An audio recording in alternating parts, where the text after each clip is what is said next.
Bonjour. Dans ma suite de programmes permettant de générer deux signaux à des fréquences sélectionnables, j'ai voulu faire deux changements, deux évolutions. La première, on voit ici, j'utilise un Arduino Mega à la place d'utiliser un Arduino Uno. Bon, c'est un choix. Il y a très peu de modifications pour ça, c'est vraiment pas grand-chose. Et la deuxième chose, plus grande modification, j'utilise un afficheur comme celui-ci. Donc juste pour vous situer, j'ai présenté ce programme, et maintenant je suis dans le programme EX0446 et on voit que ici j'ai rajouté LCD et Mega. Donc j'utilise un afficheur LCD et j'utilise un Arduino Mega. Peut-être encore une information, ces afficheurs, on peut en trouver facilement sur Internet. Voici un exemple. Donc je trouve ça extrêmement pratique parce qu'on a la possibilité d'afficher deux lignes de 16 caractères et on a aussi 5 boutons d'entrée. Et ces boutons n'utilisent que l'entrée A0, donc analogique 0, pour rentrer les valeurs. Ce bouton, c'est un bouton de reset. Je le montre ici, on peut encore trouver sur eBay ou si on en trouve facilement. J'en utilise beaucoup, je trouve très pratique. Il y a une chose qui est un peu bizarre, je ne sais pas pourquoi ils n'ont pas fait ça d'office, mais ici on ne peut pas brancher des fils. Si on regarde sur ce que j'ai fait moi j'ai rajouté ici les connecteurs pour pouvoir brancher des fils. Alors on est limité, bon, d'ailleurs ici j'utilise très peu de fils puisque j'utilise ceux de l'Arduino Mega ici, mais parfois j'utilise les branchements qui sont là et là. Et donc typiquement là on voit je suis à 200, si je veux changer, ici je peux bouger dans les menus, fréquence 1 ou fréquence 2, je peux changer de 1 à 2 facilement, je peux dire je veux changer par intervalle de 1 Hz, ça c'est les boutons gauche-droite qui font ça, et les boutons haut-bas vont changer, haut je rajoute 1 Hz, là on voit que ça décale pas mal le signal, on voit il indique bien 200 Hz, c'est assez compatible, et ici là, et là je mets, et là 199, alors là c'est pas compatible, la raison principale c'est que je dois augmenter, voilà, si j'augmente ici le nombre de cycles, ben, il obtient bien la bonne fréquence. Donc je peux changer, par exemple, mettons le son ici à 199, je vais dans l'autre, alors il faut que je diminue, et voilà. Ici on voit que ça ne marche pas parfaitement, on voit que le signal bleu il bouge par rapport au signal jaune, c'est parce que 398, théoriquement c'est un multiple de 199, ah voilà, ici on a le point 0,1, alors je vais voir si j'arrive à l'éliminer, ce point 0,1, voilà, mais ici il bouge maintenant dans l'autre sens, 199 ce n'est pas un multiple exact de 398 avec les erreurs d'arrondi que l'on obtient. Et ça, j'améliorerai dans un prochain programme. Mais pour l'instant, on a encore ce petit défaut. Donc les deux gros changements, c'est l'utilisation de l'Arduino Mega, qui n'est pas grand-chose, et l'utilisation de cet afficheur à la place d'utiliser le moniteur série. Avec l'avantage que maintenant, le tout peut être utilisé sur une pile, on n'a plus du tout besoin d'être connecté à un ordinateur. Voilà. Je redis très rapidement, donc j'ai donné les explications qui sont sur ce schéma, et plus simple dans l'algorithme qui est expliqué ici. Et tout ça se trouve dans le document qui est disponible sous un lien sous la vidéo. Bien, alors je vais expliquer le programme. Il se trouve ici. Donc, un peu comme précédemment, j'ai des variables globales, ça n'a pas vraiment changé, mais ici on voit un gros changement, ce include liquidCrystal.h, et donc j'initialise l'afficheur LCD. Donc là j'utilise vraiment une routine de la bibliothèque, et qui utilise en fait beaucoup de pins, hein, 8, 9, 4, 5, 6, 7, et aussi la pin 10 est utilisée pour autre chose. Donc ça limite l'utilisation possible des pins. Et puis ici, alors c'est dans mon programme, les boutons, alors j'ai en fait 5 boutons possibles, Select, Left, Down, Up et Right, ou bien pas de bouton du tout. Et puis un menu, j'ai en fait 12 menus possibles. Et ici, ça c'est une variable temporaire pour ce que j'affiche sur le moniteur série. Hein. Donc ici, on a un texte affiché. Alors pour l'afficher, j'ai besoin de cette variable ici. Voilà, après j'ai encore besoin aussi pour la conversion analogique digitale. Donc on lit les boutons à l'aide de la conversion analogique digitale.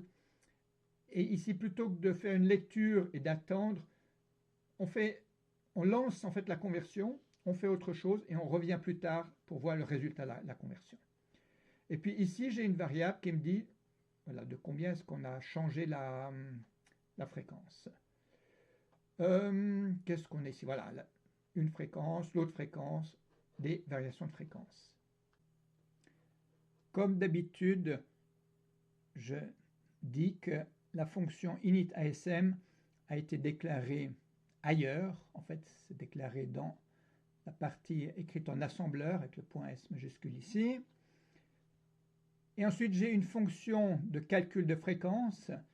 Alors, avant de regarder cette partie-là, c'est mieux de regarder la partie, en fait, on va dire, normale qui est ici. Si j'ai une variation de fréquence, alors je change la fréquence en conséquence. De là, je calcule la nouvelle période. En réalité, c'est la demi-période. C'est pour ça que j'ai ici la moitié de 16 millions. 16 millions de Hertz, 16 MHz, c'est la fréquence de l'Arduino. Là, je mets juste 8 millions divisé par la fréquence. Ça me donnera la période en cycle. Et ensuite, je convertis ici cette période qui est sous forme d'un nombre à virgule. Je la convertis dans les deux variables ici. Et là, je perds en précision. Là, je peux perdre un peu de précision. Ça, c'est quelque chose que j'améliorerai plus tard. Maintenant, si on a une variation de fréquence qui est trop petite, et ici, on pourra avoir une variation de fréquence trop petite, ça risquerait de ne pas du tout être pris en compte. En conséquence, quand la variation de fréquence est petite, je change la période que de 1 unité. Si j'augmente la fréquence, eh bien, je diminue la période juste un tout petit peu. Et sinon, j'augmente la période un tout petit peu. Et si par hasard, j'augmente trop la période, si je dépasse la limite, alors je la mets au maximum à 255. Et une fois que j'ai défini dans ces deux variables la période, c'est en fait un word, hein, c'est une variable qui est un word de 2 octets, je calcule la période, qui est la partie basse de la variable, plus 256 fois la partie haute, et après, je redéfinis la fréquence à partir de là. Et je dis, le delta frec égale 0, ça veut dire que j'ai traité ce cas, et je fais un return. Et complètement équivalent pour la fréquence 2. De nouveau, si la fréquence 2 est une variation trop faible, je modifie la période que de 1 unité de 1 cycle. Voilà. Ensuite, on a le setup. Donc, dans le setup, il y a ceci de spécial que j'ai le LCD begin. Donc, j'initialise le LCD, l'afficheur LCD qui est ici. Je lui dis d'aller en première ligne, c'est le 0 qui est ici, et première colonne, et d'afficher frec méga. Ensuite, je lui dis d'aller sur la deuxième ligne, c'est ici, première colonne, et de lui écrire que c'est X0446, et puis ça c'est la date, l'année, le mois, le jour. Je fais un petit delay. Le delay fonctionne ici, mais après il ne fonctionnera plus à partir du moment où j'ai fait ceci et j'ai désactivé la routine d'interruption du timer 0. Le delay, micro-delay, microseconde, seconde ne marche plus. Voilà. Et ici, après le delay, j'efface ce que j'ai affiché. Voilà, tout le reste ici, c'est standard comme d'habitude, sauf ici. Là, on va utiliser les pins 22 à 29. Bon, en réalité, je crois que j'utilise que 24, 25, 26, 27 de l'Arduino Mega. Et on va voir dans le programme écrit en assembleur où est-ce qu'on fait les modifications. C'est une toute petite modification, enfin quelques petites modifications, pas grand-chose. Je n'utilise plus la possibilité de changer la fréquence en mettant à 0 une pin. J'ai quand même mis ici en commentaire, on pourrait l'utiliser en enlevant les commentaires. Et voilà, a priori, je ne l'utilise plus. Dans la partie assembleur, j'ai aussi mis en commentaire cette partie qui gère la mise à zéro des certaines pins ici pour changer la fréquence. Ça n'a plus d'intérêt puisqu'on peut le faire avec les boutons. Ici, voilà, ici je convertis dans les variables globales, donc paire A et paire B, demi-période du signal A, demi-période du signal B, je convertis la fréquence en ces variables. Donc de nouveau, je divise 8 millions, non, 8 millions, je le divise par la fréquence, et ça me donne la période, ou la demi-période. C'est pour ça que j'ai 8 millions par 16 millions. Voilà, ensuite, j'affiche état, c'est ce qui est là. Alors, read LCD bouton, on va quand même regarder un tout petit peu. Qu'est-ce qu'on fait? On initialise la lecture, c'est ici essentiellement avec ça. Ça dit lance la lecture de l'ADC. Et ensuite, on attend. On ne va pas vraiment attendre parce que on lit la lecture précédente en réalité. C'est ici, conversion en un Word des valeurs ici. Voilà, on fait comme ça. D'abord, on lit la valeur qu'on a obtenue de l'ADC lors de la conversion précédente. Et ensuite, on lance une nouvelle conversion. Ça prend un certain temps, mais on n'a pas besoin de s'arrêter et d'attendre le résultat. Ce sera quand on revient dans cette routine la prochaine fois qu'on lira le résultat de la lecture de l'ADC.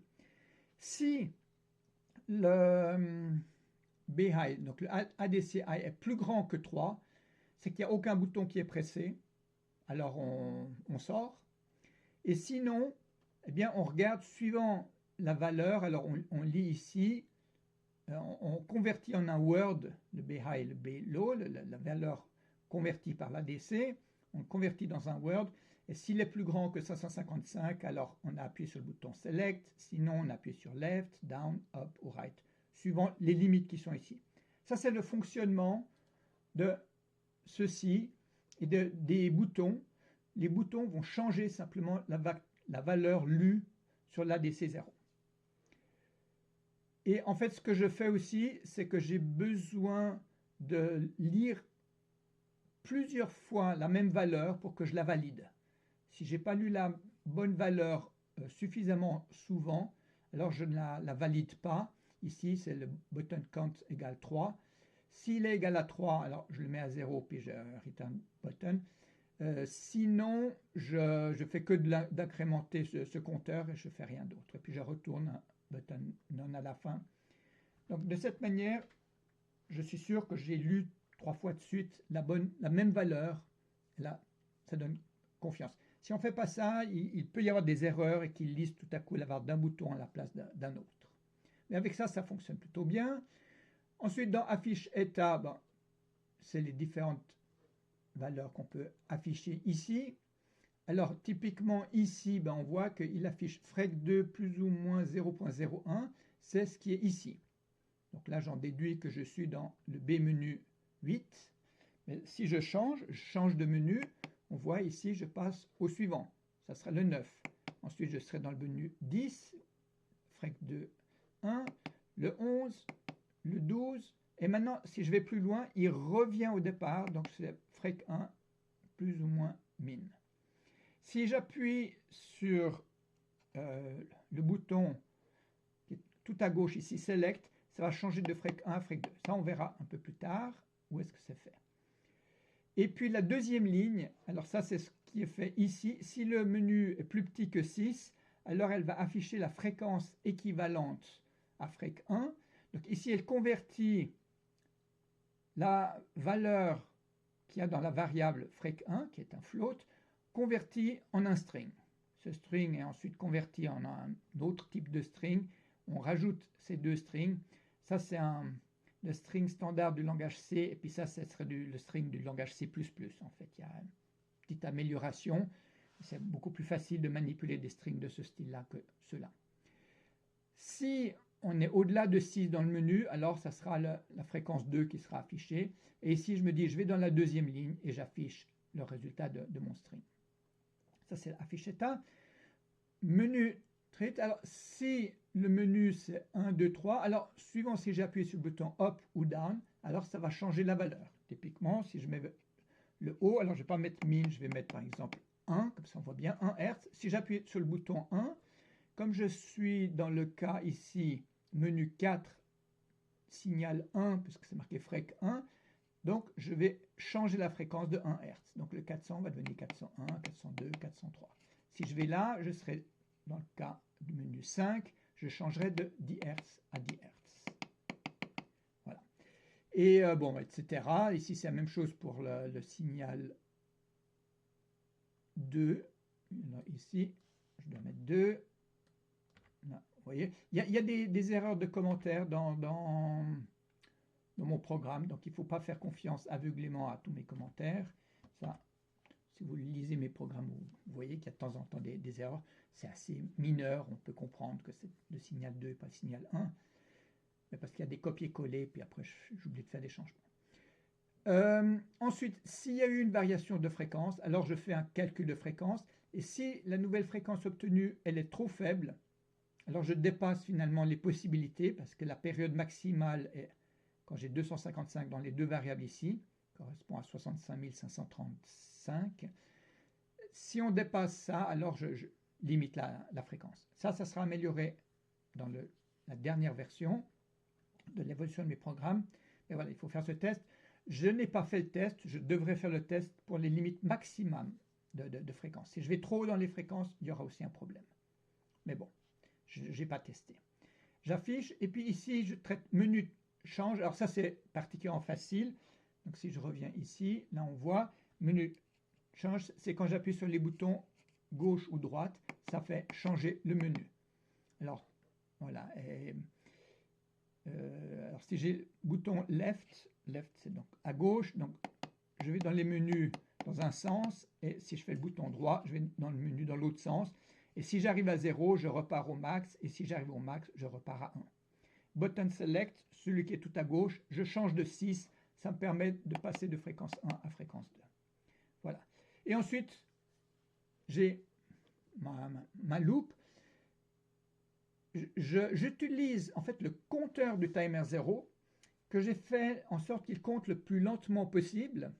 Et chaque fois qu'il fait un overflow, qui passe de 255 à 0, alors il met le flag TIF R0 à 1. Et donc s'il est à 1, alors d'abord j'y accède, il suffit d'y accéder pour l'effacer, et puis ensuite je peux faire des tests ici. En fait, j'ai encore un autre compteur qui est le WTime 0. S'il n'est pas à 0, alors je le décrémente. Non, ça c'est surtout pour si j'ai lu un bouton, pour ne pas relire le bouton trop souvent. Voilà. Mais ça limite juste la vitesse de lecture des boutons. Donc typiquement, si j'appuie sur un bouton et je le laisse, ça fait comme des autokeys sur un clavier, ça ne défile pas à toute vitesse. Si je n'avais pas ces précautions, ça défilerait tellement vite qu'on ne verra rien, on ne pourrait pas vraiment sélectionner quelque chose. Maintenant, si j'appuie sur Left, Right ou Select, ça change de menu.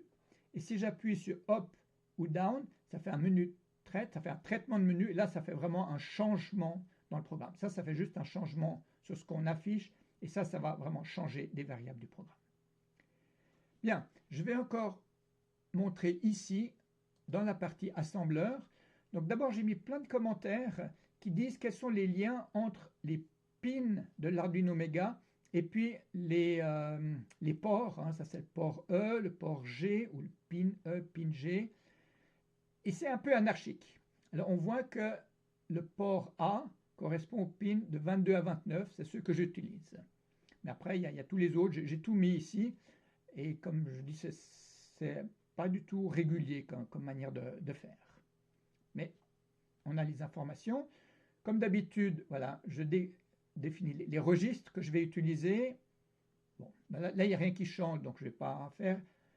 Comme d'habitude, j'ai mon initialisation, je sauvegarde dans des variables globales qui sont en RAM certaines valeurs de registre, et il y a ma routine de timer. Ça ne change pas entre le Mega et le Uno, on peut utiliser le timer 1. Le Mega a plusieurs autres timers, il y a un timer 3, un timer 4, 5, enfin, je crois qu'il y a 6 timers, donc on a plus de possibilités.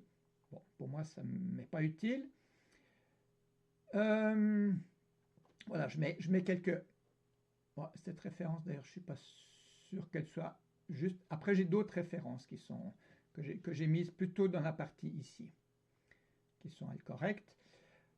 Comme d'habitude, je sauve les registres. Il faut sauver tous les registres qui seront utilisés pour les récupérer à la fin.